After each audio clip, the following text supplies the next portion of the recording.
माता पिता समझाते बुझाते जब आगे बढ़ते हैं, आगे बढ़ते बढ़ते देखते देखते बच्चे का हाथ छूट जाता था। बच्चे का हाथ माता पिता परिजन से छूट जाता है तो बच्चे की स्थिति क्या है? बोले जब तक याद नहीं है तब तक तो बच्चा बड़ा खुश होता है। कैसी दुकान पर खड़े होकर के वस्तु को पकड़ के देख करके बड़ा खुश होता था, और जैसे ही उसे याद आता है अरे इसी देखने के चक्कर में, इसी प्रसन्नता के मध्य हमारा हाथ छूट गया, अब उस बच्चे की स्थिति क्या होगी? वह शिशु जोर जोर से रोने लगता है, चिल्लाने लगता है, माता पिता परिजन को याद करने लगता है, खूब जोर जोर से रोता है। रोते बिलखते देख करके कुछ दयालु लोग जमा हो जाते हैं उस बच्चे को पकड़ करके, आशुतोष जी के जैसे, कहते क्या चाहिए? वही दिला देना। क्या खाना है? जो खाओगे वही खिलाएगा, जो पीना है वही पिलाएगा, जो बैलून लेना है, गेंद लेना है, हाथी घोड़ा लेना है, जिससे तुम रोना बंद कर सको वह कार्यक्रम पूरा करे। और वह शिशु को कुछ नहीं चाहिए होता है, और शिशु को केवल परिजन माता पिता ही चाहिए। जिस वस्तु के लिए माता पिता का हाथ छूट गया, आज वह शिशु उसी माँ बाप को ढूंढ रहा है, वस्तु की वो नहीं ढूंढ रहा है। जब तक माता पिता मिल नहीं जाता तब तक वह उदास रहता है, रोता है, चिल्लाता है, बिलखता है। परिजन जब कुंभ के मेले में छूट गया था लोगों का तो क्या हाल होता।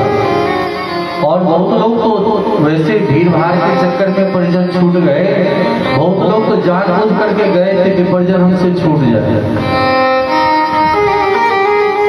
दोबारा लौट करके ना आए। बहुत लोग अपने परिजन को इसीलिए ले गया कुंभ मेला में कि हमें लोग ये भी ना कहे कि सेवा करना पड़े और छूट भी जाए। बोलो राधे राधे। लेकिन झगड़ा इतना योगी जी का व्यवस्था था, कहीं भी कोई खो जाए ढूंढ करके सबको घर पहुंचा दिया गया। यह झगड़ा व्यवस्था है, भाव नहीं है। हम सब अपने जीवन में अनेक वस्तु की याचना करते हैं महाराज। पढ़ लिख रहे हैं, नौकरी मिल जाए, नौकरी मिल गया तो अच्छा नौकरी मिल जाए, बढ़िया पैकेज मिल जाए, बढ़िया पैकेज मिल जाए, बढ़िया तो क्या होगा? बोल पैसा होगा, पैसा होगा तो क्या होगा? शादी ब्याह अच्छा होगा, अच्छे घर में शादी ब्याह संपन्न होगा। अच्छे घर में शादी ब्याह होगा तो क्या होगा? कोई लड़की ढूंढेंगे, ऐसी लड़की खूब दहेज देने वाली, भले कैसे भी लड़का लड़की क्यों ना हो लेकिन दहेज बढ़िया होना चाहिए। और अरे सबको तिलक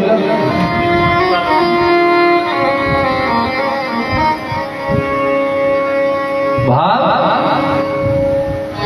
यही है। जब हम जीव अनेक प्रकार की कामना करते हैं, नौकरी हो जाए, अच्छी नौकरी हो जाए, अच्छे पैकेज की व्यवस्था हो जाए, अच्छे घर में शादी ब्याह हो जाए, अच्छे रिश्तेदार मिल जाए, और इतना ही नहीं अच्छे बाल बच्चे भी हो जाए, और अच्छे बाल बच्चे हो जाए, अच्छे बाल बच्चे की परवरिश हो जाए, और उसका भी शादी ब्याह हो जाए, उसको भी नौकरी लग जाए। और इतना सही काम नहीं बनता है, फिर पोता पोती भी हो जाए, पोती हो जाए तो पोता क्यों नहीं, और पोता हो जाए तो पोती क्यों नहीं, और पोता पोती भी हो जाए तो स्वस्थ रहे, तंदुरुस्त रहे। अनेक प्रकार के लोगों की व्यवस्था में खुश करने में दिन रात लगे रहते हैं, व्यवस्था में लगे अपने जीवन को, अपने उधेर जीवन को हम सब प्रसन्न करने में लग जाते हैं। लेकिन इतना करने के बावजूद भी अपने तरफ से कितना भी प्रयास कर ले कि हम दुनिया को खुश कर सके, लेकिन यह लगता है बैठ करके विचार करते हैं तो लगता है कि हमसे कोई खुश नहीं है। लगता है कि नहीं? हमने जीवन भर अपना सारा समय लोगों को खुश करने में व्यतीत कर दिया। इतने प्रकार के कष्ट को भोग करके लोग परिजन को, माता पिता को, समाज को, अपने दायित्व का, अपने बाल बच्चों को प्रसन्न करने में जीवन लगा देता है। लेकिन जब कभी बैठ करके विचार करता है तो बाल बच्चे ही कहते मेरे लिए क्या किए, समाज कहता है मेरे लिए क्या किए। अरे दुनिया कहे तो कहे, संत महात्मा भी कहते मेरे लिए क्या किए, गुरु कहते मेरे लिए क्या किए, और उतना ही नहीं, अंत में भगवान भी कहते क्या किए मेरे लिए। यहाँ से जब जाते हैं तो चित्रकूट महाराज पूछेंगे तुमसे कि तुम क्या किए मेरे लिए। जब अनेक प्रकार के प्रारब्ध को भोगते हुए हम जीवन जी रहे थे तो दुनिया को तो प्रसन्न करने में लग गए। हर एक व्यक्ति की अपनी अपनी अपेक्षाएं हैं आपके प्रति, लेकिन समाज को खुश करते करते आप अपनों को प्रसन्न करना, अपने आप को प्रसन्न करना भूल।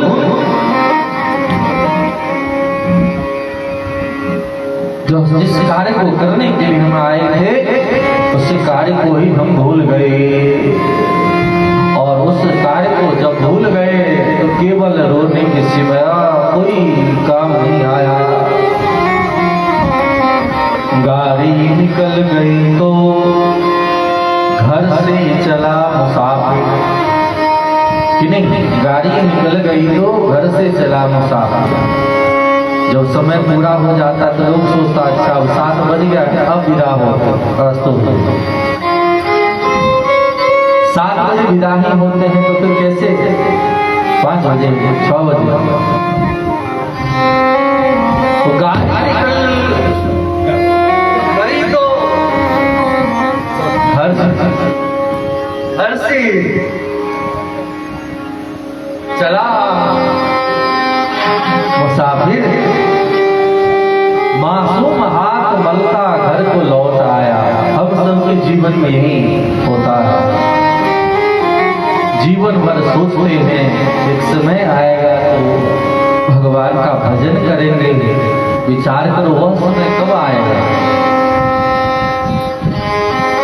जैसे जीव दलदल से निकलने का प्रयास करता है वैसे वैसे दलदल में फंसता चला जाता है। तो जब जब हम सोचते कि निकल जाएंगे महाराज, अब वृंदावन कुछ दिन वास करेंगे, तो वृंदावन वास नहीं होता। शरीर काम नहीं करता, आप किसी तीर्थ में नहीं जा सकते, वैसे भी इतनी भीड़ भाड़ हो रही है, आप दर्शन में नहीं जा सकते, आप परिक्रमा नहीं कर सकते जो पैदल करने का विधान था, आप तिलक नहीं कर सकते, हाथ कांपने लगता है, आप भगवान की सेवा नहीं कर सकते, झाड़ू पोछा नहीं कर सकते भगवान के लिए। बहुत लंबा समय तक रीढ़ की हड्डी को सीधा करके आप जप नहीं कर सकते, अनुष्ठान नहीं कर सकते, कोई व्रत नहीं कर सकते, आंख से स्वाध्याय नहीं कर सकते। बड़े बड़े अक्षर वाला सब पुस्तक में लेकर तो आप स्वाध्याय कर नहीं सकते, सत्संग कर नहीं सकते, कान में मशीन लगाना पड़ सकता है, कब लगाना पड़ जाए कोई नहीं कर सकता। शरीर काम नहीं करता, कब कौन सी बीमारी इधर से घेर ले कौन कह सकता है। आप ठीक से बोल नहीं सकते, कब गला अवरुद्ध हो जाए कोई कह सकता है, कब हो जाए कैसे हो जाए। इसीलिए जो लोग कहते हैं कि वर्तमान में आराम कर लो, हम मानवों को समझना चाहिए भगवान का नाम, भगवान की लीला, भगवान का धाम, ये सब कर्म ही आराम है। आराम का तलब है तो बस एक काम कर, आराम की शरण में बस राम राम कर। प्रवृत्तियां हम सबका देखिए, हम लोग सोचते हैं कि जिस वस्तु की कामना है यह काम कर लेंगे तो फिर तो समय ही समय है। लेकिन वह समय क्या हम सबों को मिल पाता है? मिलेगा? नहीं मिलने वाला है। इसीलिए काल करे सो आज कर और आज करे सो अब। क्यों? क्योंकि पल में परलय होएगी, बहुर करे गो कब। वह कब होगा? विचार करिए। यह हम सबों को समझना चाहिए। जब उस कार्य को नहीं करते हैं तो काम बनने वाला नहीं होता है। यह समझिए। और इस प्रकार के भावों को समझने के कारण ही हम सबका कल्याण हो सकता है। हम सबके जीवन में विषमताएं तो आना ही है, आता ही है, आएगा ही। इस बात को समझना चाहिए। जो भक्त होता है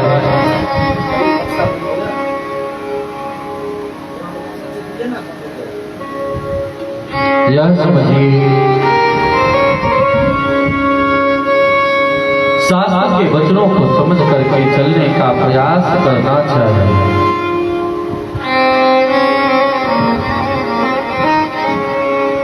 संसार में संसारियों के प्रति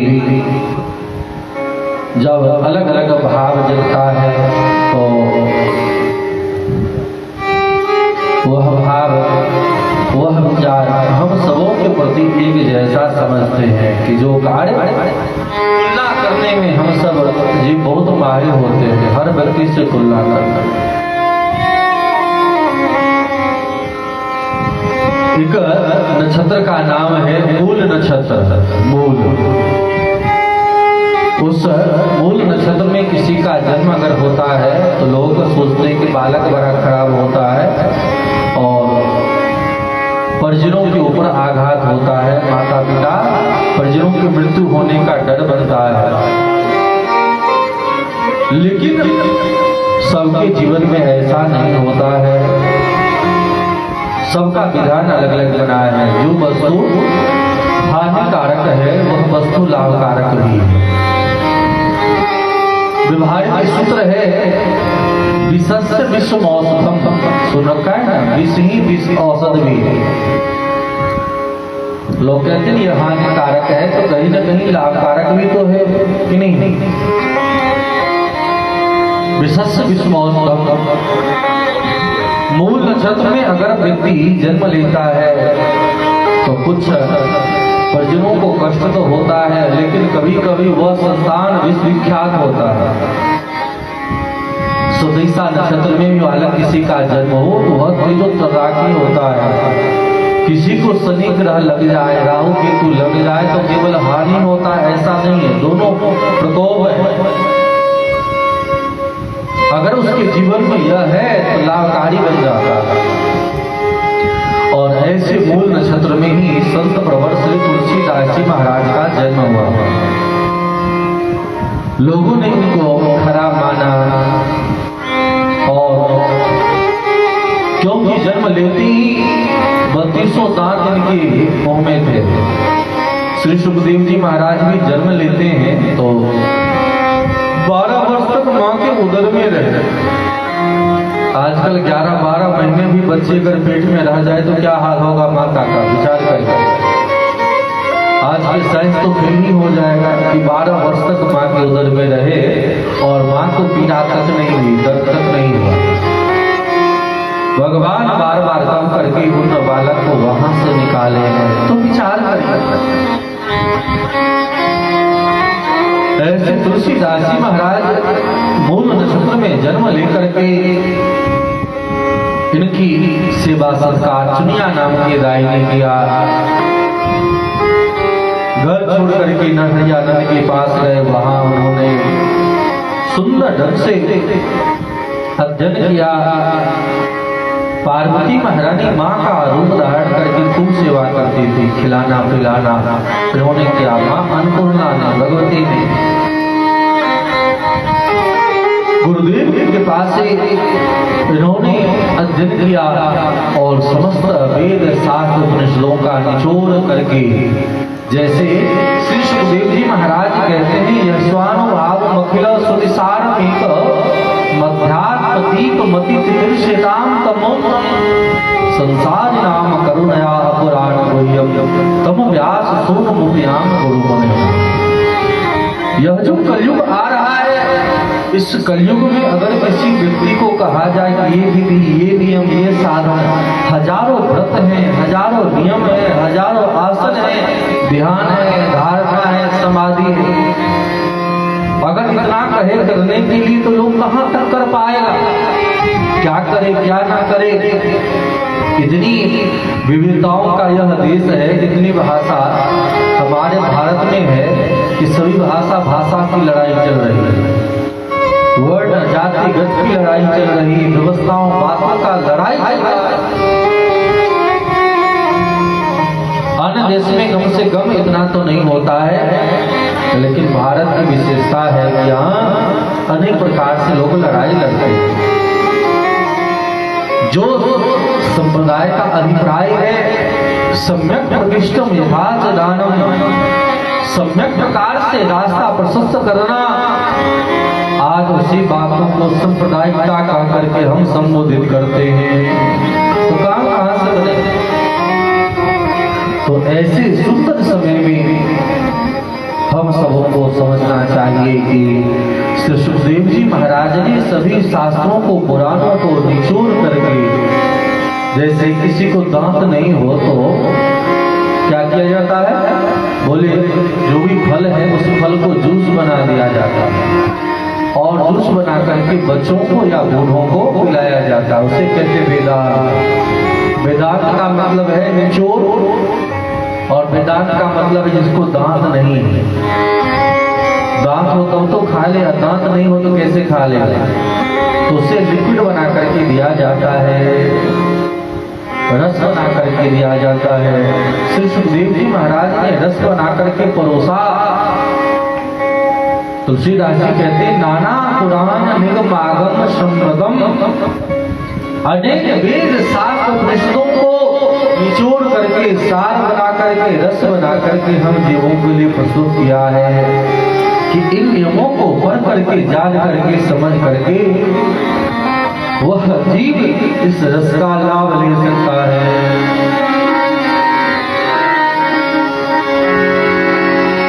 और संसार को वह वस्तु प्रस्तुत किया है। भागवत में 12 स्कंद है और तुलसीदास जी महाराज ने रामचरितमानस के साथ साथ 12 स्कंद के बराबर 12 ग्रंथ लिख करके समाज को प्रस्तुत करते हैं। और तुलसीदास जी के ऐसे जो रस है, जो तत्व है, उस तत्व को भला कौन नहीं जाता? कोई भी व्यक्ति तुलसीदास जी महाराज के ज्ञान से, उपकार से कोई बच नहीं सकता है। तो हम सबों के अभिनव गुरुदेव के रूप में संत प्रवर श्री तुलसीदास जी महाराज, बोलिए तुलसीदास जी महाराज की जय हो। कोई साधारण पढ़ा लिखा भी, अनपढ़ गमार व्यक्ति भी तुलसीदास जी के कवित्व को, दोहा को, छंद को, चौपाई को गा लेता है। और बड़े बड़े पढ़े लिखे लोग भी तुलसीदास जी के साहित्य को पढ़ लेता है। कितना बड़ा उपकार हम सबके ऊपर है। ऐसे तुलसीदास जी महाराज का आज जन्मदिन, जो व्यक्ति उनकी कृपा को याद करता है धन्य हो जाता है। ऐसे तुलसीदास जी महाराज पर अनुग्रह करने के लिए ही भगवान श्याम सुंदर ने अपने कृष्ण रूप को छोड़कर के राम रूप में दर्शन दिया है। तुलसीदास जी महाराज पर किसी ने व्यंग किया, महाराज मेरे मन में तो कोई भेदभाव नहीं है। राम गीतावली के साथ साथ कृष्ण गीतावली भी उनका रचना है। भगवान कृष्ण की कथा को भी तुलसीदास जी महाराज ने इतना सुंदर गाया है। जो दृश्य को सुन करके बड़ा आनंद का अनुभव होगा। रामचरितमानस और भागवत में तत्वतः कोई अंतर नहीं है। तो तुलसीदास जी महाराज ने यही बात कहा कि मुरली कित चंद्रिका कित गोपियन के साथ अपने जन के कारणे कृष्ण भय रघुनाथ। भगवान भक्तों के भाव को सोच करके दर्शन देते हैं और आज देखते देखते वृंदावन में भगवान श्याम सुंदर ने राम रूप में दर्शन दिया है। आज भी उस स्थल पर जाएंगे, ज्ञानमुद्री में ही है जहाँ पर भारती जी विराजमान रहती हैं। बगल में ही सामने ही तुलसी राम दर्शन है, जहाँ तुलसीदास जी महाराज को श्री नाभाजी महाराज ने भक्त का सुमेरु का बहुत बृहद भंडारा चल रहा था। सब संत महात्मा पा रहे थे, खीर बांटा जा रहा था। अब तुलसीदास जी महाराज सामने आए और लोगों ने कहा महाराज अभी आप आए हो, अभी कौन आपके लिए पत्ता दोना लाए? तो बोले पत्ता दोना की क्या जरूरत है, किसी संत का जूता पड़ा था, बोले इसी में दे दो। ये संत के प्रति निष्ठा है और संत के जूते में ही आज फूल लेने लगे। लोगों ने हल्ला किया, अरे कोई पागल व्यक्ति यहाँ आ गया है, बताओ तो जूते में खीर मांग रहा है। श्री नाभाजी महाराज आए और भक्त के सुमेरु का ढूंढ रहे थे और जब उन्होंने देखा तो समझ गए कि तुलसीदास जी के सिवा और कोई नहीं हो सकता। भगवान आप मान रहे हैं, इसका मतलब है कि जीवन में संतों के प्रति दृढ़ निष्ठा हो। जीवन में संत महत्वजनों के प्रति अगर निष्ठा नहीं है, प्रेम नहीं है, तो आपको भगवान कभी नहीं मिलेंगे। आज हम जी भगवान से तो प्रेम करते हैं, लेकिन संत महत्वजनों भगवान के भक्तों से हमें प्रेम नहीं हो पाता है। हम संत भक्तों का अवहेलना करते हैं, अपमान करते हैं और जब आपके द्वारा भगवत भक्तों का अपमान होगा तो भगवान कभी प्रसन्न नहीं होंगे। भगवान कहते हैं अहम भक्त पराधीनो वयस्वंत इव द्विजः साधुग्रस्त हृदयो भक्त जनम। हमारे द्वारा कभी भी किसी संत महत जन का अपमान न हो, यही पूरा संदेश होता है। इसीलिए जो व्यक्ति संत महत जन में यह भाव रखते उनका काम बन जाता है। जगत में जागे जाको भाग, जगत में जागे जाको भाग।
भाग जगा होगा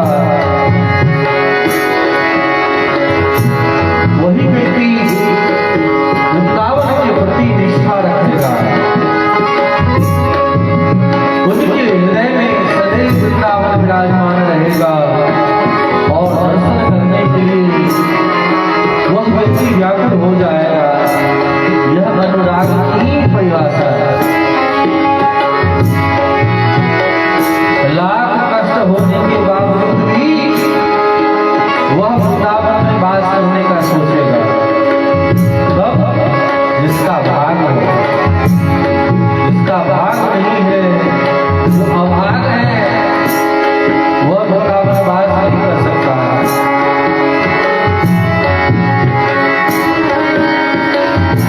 भाग बरो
है वृंदावन के रज की महिमा। वृंदावन का रज हमें चाहिए। भगवान श्याम सुंदर कहते हैं, हे उद्धव हमें भी रज ही चाहिए। एक कथा पता है, भगवान श्याम सुंदर जब द्वारकाधीश बनते हैं, प्रेम की बातें होती है, कौन कितना प्रेम करता है, और परीक्षा लेने के लिए भगवान श्याम सुंदर कहते मेरे छाती में बहुत दर्द हो रहा है, सीने में दर्द हो रहा है, कोई व्यक्ति आकर के अपना चरण रज हमें दे, हम लगाएंगे ठीक हो जाएंगे। न नारद दे पाए, 16,108 रानी मनरानी है, कोई रज दिया?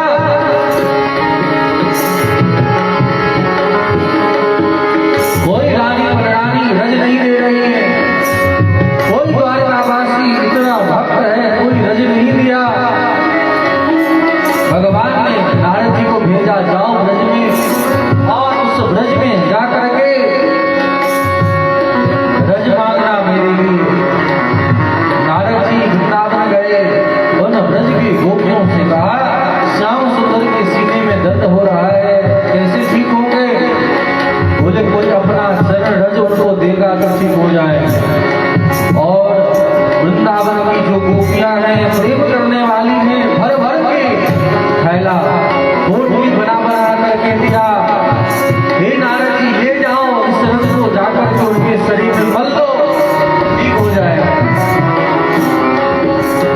नारद जी को बड़ा आश्चर्य होता है, बताओ अरे गोपियों तुम्हें नर्क जाने का भय नहीं है, तुम्हें तो नर्क मिलेगा। गोपियां कहती हैं कि एक बार नर्क नहीं, 100 जन्मों में हमें बार-बार नर्क मिल जाए, कोई बात नहीं, बशर्ते हमारे श्याम सुंदर ठीक है। ये है प्रेम।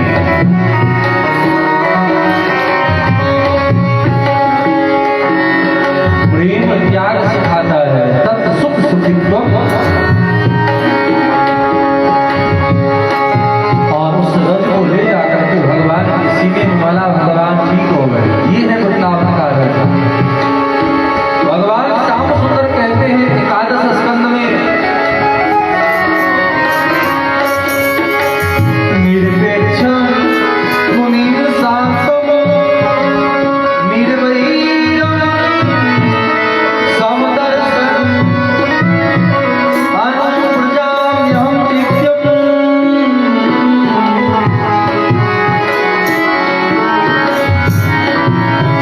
अनुप्रजाम्यहं दिव्यम्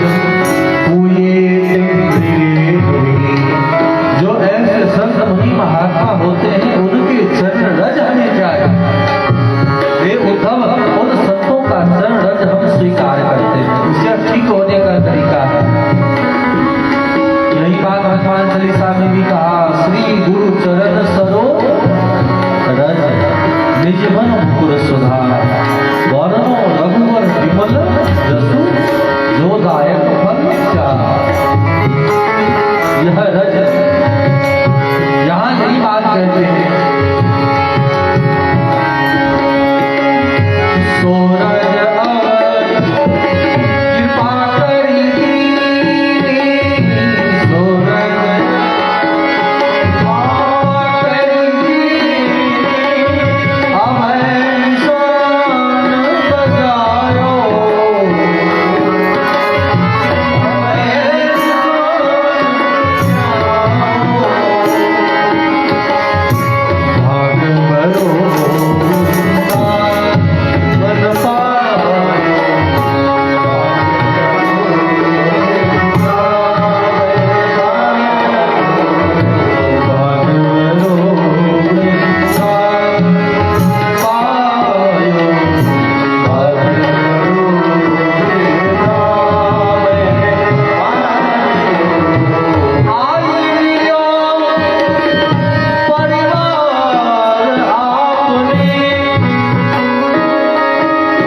मुर्दा को छूता नहीं है, मर जाने पर छूता है, लेकिन जो भगवान के भक्त होते हैं उन मरे हुए को चंदन लगा लगा करके उसके रज को स्वीकार करते हैं। ज्ञान गुदरी में वहां के रज खींचा जाता है।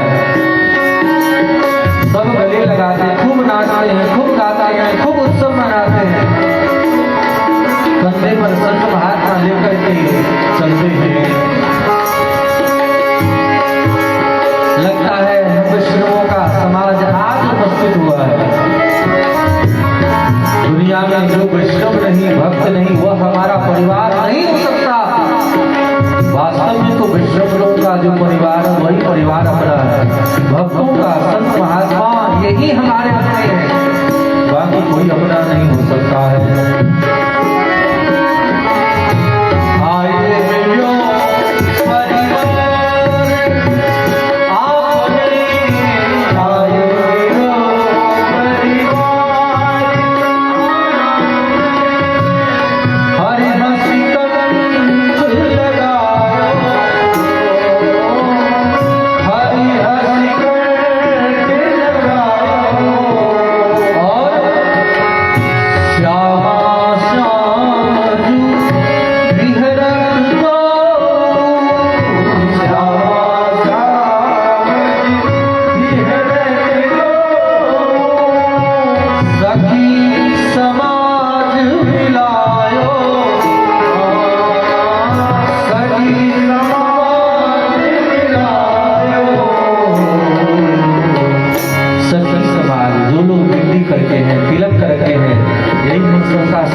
जो हम सबके जीवन के चार पुरुषार्थ हैं, ध्यान दीजिए।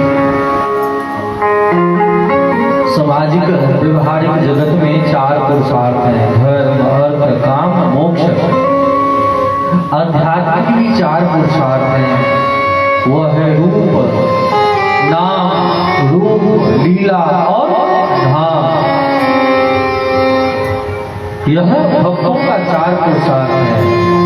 जीवन में सबने कितना भी आप कर लें फिर भी अपूर्ण सा जीवन लगेगा, लेकिन जब आप इन वास्तविक चार पुरुषार्थों को समझेंगे तो कल्याण हो जाएगा। पहला है नाम। नाम जप करिए, स्मरण करिए, करवाइए, सब बात बराबर ही है, करें तो और आनंद है। तो पहला है नाम, और नाम जप करने के साथ साथ दूसरा है रूप। नाम जप करते करते रूप का चिंतन होने लगे। जैसे धर्म करने से क्या होगा, बोले अपने आप अर्थ आ जाएगा, अर्थ समझ में आ जाएगा। तो नाम के बाद रूप, और रूप का चिंतन करते करते आपका प्रवेश लीला में हो जाएगा, आपका प्रवेश लीला में हो जाएगा। और लीला में प्रवेश करते करते आप धाम में प्रवेश कर जाएंगे, नहीं हो जाएगा। और यह कार्य हमें करना होगा, संसार में यह सब करना होता है। नाम लेना होता है, रूप देखना होता है, धाम जाना होता है, लीला जानना होता है। लेकिन आप अगर किसी धाम में विराजमान हैं तो आपको बिना प्रयास किए हुए वह सब प्राप्त हो जाए, नहीं हो जाए। धाम में रहेंगे तो क्या होगा, आप भले ही आश्रम में हो, घर में हो, कहीं भी हो, तो नहीं चाहने के बावजूद भी रिक्शा चालक ही इतना राधे राधे करेगा कि आपके कान में राधे राधे ध्वनि सुनाई पड़ जाएगा, नहीं सुनाई पड़ेगा। वृंदावन के रिक्शा चालक से लेकर के यहाँ टेम्पो सुनाई पड़ता है, वहां पर राधे राधे सुनाई पड़ता है, तो नाम हो जाएगा। आपको यहाँ संसार में गतिविधियों को देख देख करके, नेताओं की बंदी को देख देख करके दिमाग खराब होगा, नहीं होगा। और वृंदावन के जाम में भी फंसोगे तो नाम सुनाई पड़ेगा, बाएं दाएं देखोगे तो भगवान का ही दर्शन होगा, रूप का ही दर्शन होगा, कि नहीं। अरे संसार को तो जाने दो, वहाँ के बाल बच्चे भी वहाँ पे राधा कृष्ण के रूप में दिखाई पड़ता है। जहाँ का बच्चा क्या है, राम है। गीत में है, जहाँ हर बच्ची बेटियां राधा है, रुक्मिणी है, जानकी है, और बच्चा राम है। ऐसे नृत्य में अगर किसी को देखोगे तो भी सबके, जो महान नास्तिक से नास्तिक व्यक्ति भी होगा, पाखंडी भी होगा, दुनिया का भक्षा खाने वाला भी होगा, उसके भी एक दो तिलक तो छोड़ो, पूरे चेहरे पर तिलक नहीं कर लेता है, नहीं कर लेता है। धाम जाने पर लोग मस्तिष्क पर ही तिलक नहीं करते हैं, 10 तिलक तो मस्तिष्क पर होता है, कभी कपोल पर होता है, नहीं। भारती दिखती रहती है, वाह, लोग गाल पर राधे राधे थे, यहाँ राधे राधे थे, यहाँ राम राम, वहाँ कि नहीं, पूरे चेहरे पर चंदन ही चंदन दिखाई पड़ता है, नहीं दिखाई पड़ता है। तो यह कृष्ण की परिभाषा है। तो नाम रूप हर एक जगह कहीं न कहीं भगवान की लीला ही होती रहती है। यहाँ कथा हो रहा है, वहाँ कथा हो रहा है, जहाँ जाओ वहाँ भगवान के दिव्य लीलाओं का ही गान होता रहता है। यहाँ सोचना होता है कि आप समय कहाँ पास करोगे, कहाँ जाओगे तो दुनियादारी की चर्चा होगी, नहीं, आप कहीं ऐसे जा भी नहीं सकते। यहाँ अगर नारायण मंदिर पर भी जाओगे तो देखोगे बड़े बूढ़े की दुनियादारी की चर्चा करते हैं, कोई भगवान का चर्चा नहीं करता मिलेगा, वहाँ भी पत्ता फेंकते हुए भी मिलेगा। तो यह नवादा की विशेषता है। बड़े बड़े मंदिर बना करके भी वहाँ दुनियादारी की चर्चा ही करते हो, ऐसा मंदिर नहीं है। लेकिन किसी तीर्थ में जाओगे तो वहाँ चौक चौराहे पर भी बैठ करके लोग भगवान का ही चर्चा करते हैं। यह धाम नाम रूप लीला और धाम किसी को जाने की आवश्यकता है, लेकिन तीर्थ की विशेषता है, वहां जाने की आवश्यकता नहीं है, अपने आप सब कुछ विराजमान है। भगवान भोलेनाथ समाधि में क्यों रहते हैं, शमशान में क्यों रहते हैं? बोले इसलिए रहते हैं कि भगवान भोलेनाथ कहते हैं अरे कृष्णों के पास कौन जाए, कौन जाए, कहां जाए, कैसे जाए? हर एक व्यक्ति क्या करेगा? बोले यहाँ तो आएगा, शमशान में तो हर किसी को आना ही है कि नहीं? तो हम जो कहीं जाएंगे और जाकर के खुद सोचेंगे क्या मजा है? आपको नहीं सुनाई पड़ता और लोगों को नहीं सुनाई पड़ता। कहने का भाव है समाधि में, शमशान में वह मुर्दा जब पहुंचता है वहां पर तो इतना भगवान का नाम सुनते हुए राम नाम सत्य है, सत्य है, सत्य है, वह करते हुए आगे पहुंचता है, जाता है, उस मुर्दे से भगवान को लगाव हो जाता है। भोलेनाथ को ये इसने इतना सुना है, यही भगवान, तो हमें जाने की आवश्यकता ना पड़े, वह सारा वस्तु यही बैठे बैठे प्राप्त हो जाए, इसलिए मुर्दे से लगाव हो। उस मुर्दे के भस्म से भगवान भोलेनाथ जो महाराज उज्जैन में उनका अभिषेक होता है, उसी भस्म से महाकाल का ऐसे नाम लीला धाम प्राप्त करने की आवश्यकता नहीं है, स्थल विशेष व्यक्ति को जरूर प्रभावित करता है। इसीलिए कोई भी संत हो, कोई भी भक्त हो, कोई भी वैष्णव हो, इन तीर्थ में, इस धाम में जाकर के केवल बैठ जाए, कुछ अधर्म करे तो अच्छी बात है, धर्म ना भी करे तो भी स्वाभाविक ही उनको उस प्रकार का वस्तु प्राप्त हो जाए कि नहीं हो जाता। यह धाम की विशेषता है। ऐसे धाम श्री तुलसीदास जी महाराज भी पधारे और वहीं से उनकी ख्याति संसार में प्राप्त हो गई। बोलिए तुलसीदास जी महाराज की जय हो।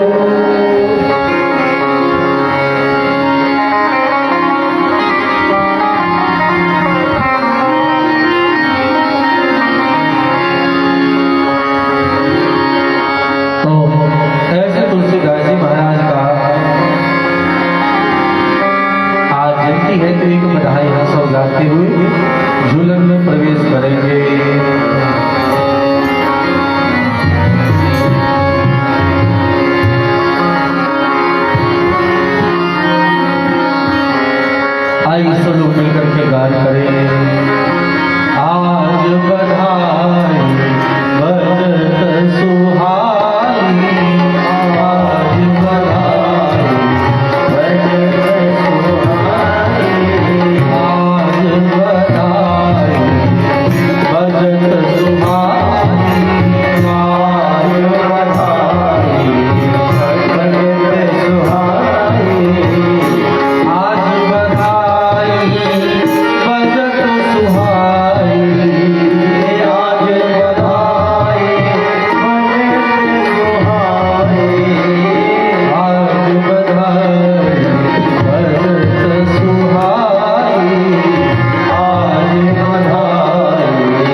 सरकार से प्रार्थना करें कि झूला झूलने की भी पधारे।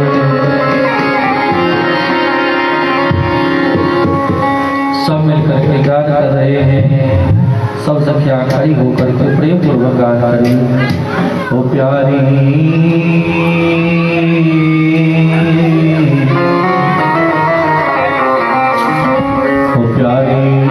झूलन पधारो झुकी आई झूलन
एक एक झूला का पद सब गाए।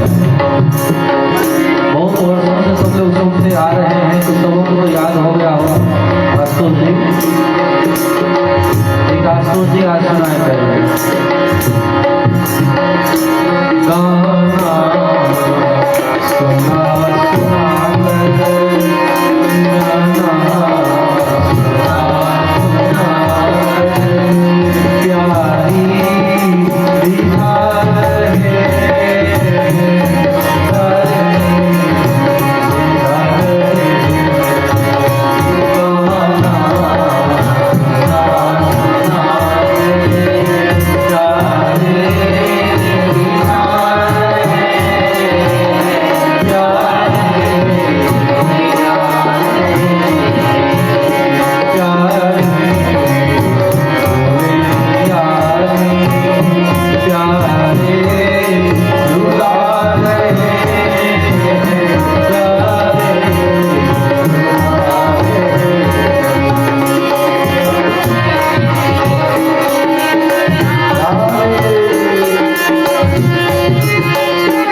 स्त्री लोग हंस करके दिखाओ, बच्ची लोग हंस के दिखाओ तो कैसे हंसते हैं?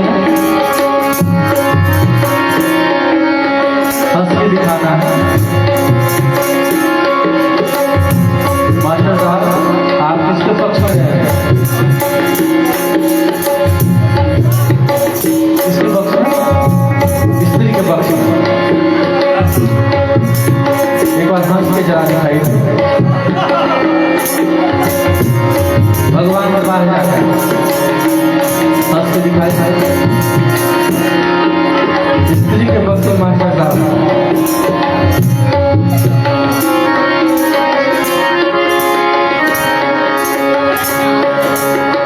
आवाज आना चाहिए। हंस के दिखाइए, जोर लगाकर सभी स्त्री सब जोर से हंसेंगे। हंस के दिखाओ तो सभी सब जोर से हंस के दिखाइए। अभी लड़ने के लिए कहें तो इतना जोर से आवाज आएगा। जरा हंस के दिखाइए कैसे हंसते हैं। और पुरुष लोग जरा हंस के दिखाइए। दीदी जी आप किसके पक्ष में हैं? हंस के दिखाइए कैसे। डॉक्टर साहब जरा हंसे। वैसे थोड़ी आशुतोष जी हंस के दिखा देंगे राम जी की तरफ से। आशुतोष जी जरा हंस के दिखाएंगे। जय हो जय हो। देखो सबको हंसा रही। कितना भी आप लोग आरक्षण ले लो कोई काम नहीं आएगा।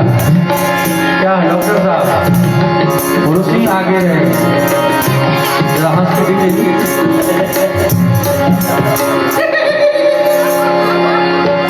तुम हंस के दिखाओ उधर घूम कर हंसो।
आई है तो झूला का पद श्रवण कराएंगे।